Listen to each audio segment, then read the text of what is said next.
ఇవాళ ఢిల్లీకి AP CM Chandrababu వెళ్లనున్నారు. సిఐఐ బిజినెస్ సమ్మిట్ కు సీఎం చంద్రబాబు హాజరు కానున్నారు.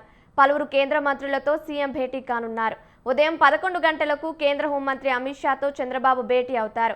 అనంతరం కేంద్ర జలశక్తి శాఖ మంత్రి సిఆర్ పాటిల్తోనూ బాబు సమావేశమవుతారు. ఏపీకి సంబంధించిన ప్రాజెక్టులు, నిధుల విషయంలో సీఎం చర్చిస్తారు.